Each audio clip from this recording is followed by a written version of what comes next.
আমার সাথে যদি বসতে চায় তাহলে আমি বসতে রাজি। তারা যদি এখনো আসতে চায়, কথা বলতে চায়, আমি তাদের সাথে কথা বলতে চাই, তাদের কথা শুনতে চাই, তাদের দাবি কি কি বাকি আছে আমি এটা শুনতে চাই, এবং যেটা আমাদের সাধ্যমতো সেটা আমি পূরণ করতে চাই। আমি এই সংঘাত চাই না। তারা যদি বসতে চায় আমার সঙ্গে, এই আন্দোলনকারীরা, কোটা আন্দোলনকারীরা, আমি তাদের সাথে বসবো, তাদের কথা শুনবো, তাদের দাবি এ পর্যন্ত যা মেনে নিয়েছে আরও কিছু আছে কিনা সেটা হয়তো শুনতে হবে। এবং আপনাদের সামনে আমি বলতে চাচ্ছি যে দেশবাসীরও জানা উচিত যে আমি কখনোই আমার দরজা বন্ধ করিনি। গণভবনের দরজা খোলা।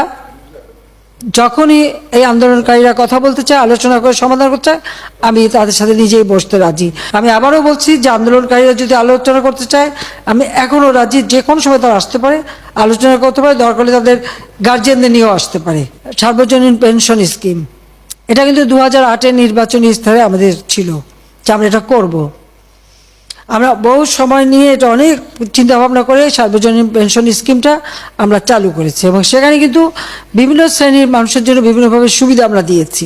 যে বিশ্ববিদ্যালয়, স্বায়ত্তশাসিত প্রতিষ্ঠান এবং প্রজাতন্ত্রের সকল বেতনভোগ কর্মচারীদের ক্ষেত্রে সার্বজনীন পেনশন ব্যবস্থায় অংশগ্রহণের বাধ্যবাধকতা বাতিল করে দিয়েছি, একবারে বাতিলই করে দিয়েছি।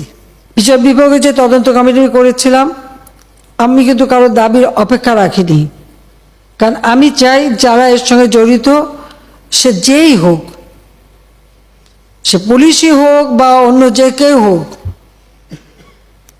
যারা অস্ত্রধারী, যারা এই ধরনের ঘটনা ঘটায়, তাদের সকলেরই তদন্ত হোক, বিচার হোক। এবং এই যে সমস্ত জিনিস জ্বালাও পোড়াও সবগুলি, শুধু ঢাকা না, যে কয়টা জায়গায় এই ধরনের ধ্বংসাত্মক কার্যকলাপ হয়েছে সেগুলি যেন তদন্ত করে যথাযথ বিচার হবে। তার জন্য আমি যে জুডিশিয়াল কমিটি করে দিয়েছিলাম, সেটা আরও 2 জন নিয়োগ দিয়ে এটাকে 3 সদস্য বিশিষ্ট আমরা করে তাদের কর্মপরিধিটাও বাড়ালাম, সময়টাও বাড়িয়ে দিলাম, যাতে যথাযথভাবে এটা তদন্ত হয়। আমি চাই যে ধরনের অন্যায় বা হত্যাকাণ্ড যারাই ঘটাক, তারা তো আমার দেশের নাগরিক। সে পুলিশ হোক, একটা শিশু হোক, একটা মানুষ হোক, সে সন্ত্রাসী হোক, ডাকাত হোক বা ছাত্র হোক, যাই হোক, এই দেশের নাগরিক। আমি এর যথাযথ তদন্ত করে তাদের বিচার হবে, আমি সেটাই চাই। যে হত্যাকাণ্ডের সাথে জড়িতদের অবশ্যই বিচার করা হবে। আমি এটা স্পষ্ট বলি, হত্যাকাণ্ডের সঙ্গে যারা জড়িত, সে যেই হোক, অবশ্যই তাদের বিচার করা হবে, এবং যারা জড়িত তদন্ত করেই তা বের করা হবে।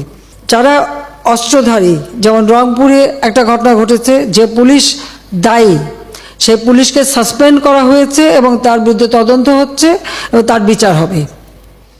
ইতিমধ্যে কিন্তু সেই পুলিশ, রংপুরে যে হত্যাকাণ্ডটা, তার আমরা সাসপেন্ড করে দিয়েছি, তাকে কিন্তু সাসপেন্ড করা হয়েছে। অ্যারেস্ট যারা করা হয়েছে তাদের মধ্য থেকে যারা ছাত্র ছিল, পরীক্ষার্থী, তাদের সবাইকে কিন্তু জামিন দিয়ে ছেড়ে দেওয়া হয়েছে।